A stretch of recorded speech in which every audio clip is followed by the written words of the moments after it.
Recording by Kohinoor music studio Bakhri बाजार। अरे बबुआ संदीप आगे काहे खटीरा रोता रे बाबू आगे कुछ बताइबो चाचा की कहियो ई दान के पानी में हमर मुस्कान के म्यूजिक बाय डीजे उमेश। की करियो खटिए के सहारा छीन लेता।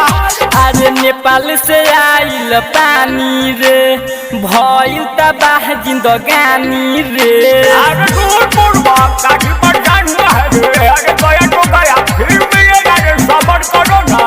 अरे चारू ओरी भइल बाटे हानि रे डूबल बाटे सब के पालानी रे लागे ओकरा नानी कोहली परानावा रे। मारेंगे ना सोटा तो निकल जाएगा पोटा पराने निकल जाए तो काठी हो जाए लुलिया पुजवा ने हवा बिया निशान। अरे दिन रात रोवता के मनावा रे हम दहर में दहा गल मुस्कानावा रे। अरे दिन रात रोवता के मनावा रे हम दहर में दहा गल मुस्कानावा रे। अरे तो नेपाल से बिहार में पानी छोड़ा है इसीलिए मुस्कानवा तुझसे रिश्ता छोड़ा है सबर करो। म्यूजिक स्टूडियो बखरी बाजार। बानी हम परेशान हो छोरी के गईली जान हो। अरे बाबू हमर अरे ना रो परेशान ना हो अरे कहीं न कहीं सेटिंग करावल जाए। अरे बानी हम परेशान हो छोरी के गईली जान हो। अरे ओकरा बिना कैसे जियम टूट गईले अरमान हो। अरे बचपन के रहे यार हो कैले रही हम प्यार हो। अरे नीक नहीं लागे हमके खाना अरे बाबू खाना पीना छोड़ देगा तो क्या होगा रे तुम्हारा हृदय नुकसान होगा जाने वाला तो चला गया अब का ओल खाने का कार्य बेहुदा।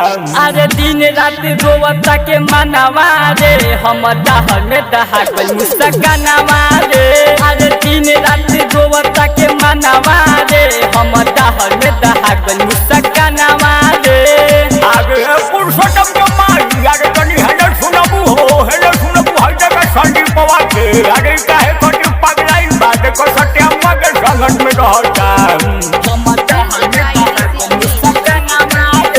अरे रूठ गईल बाबे दिल हो जियल भइल मुश्किल हो। अरे बबुआ लौके सारे सुगन हो हर जगह संदीप के अरे तो पूरा तक पागल हो जाए। अरे रूठ गईल बाबे दिल हो जियल भइल मुश्किल हो। जान से हमारा साथ छूटल रब के रहे न मंजूर हो। भाई कमन कसूर हो हमारा से गईल दूर हो। गार संदीप सवरिया चंदन करंती जोरे गाना रे। अल्लाह को तजब कहा नीलानंद के पास ले चले के पड़ू नहीं के पास इनका दवाई मिली अरे चला हो सके हमने चले। अरे दिन रात रोवता के मनावा रे हम दहर में दहा गल मुस्कानावा रे। अरे दिन रात रोवता के मनावा रे हम दहर में दहा गल मुस्कानावा रे। अरे नेपाल से आइल पानी रे भइल तबाह जिंदगानी रे लागे ओकरा नानी कोहली परानावा रे। अरे दूर मुड़वा काठी पर जान हुआ है रे अरे गया तो गया फिर मिलेगा रे सबर करो ना।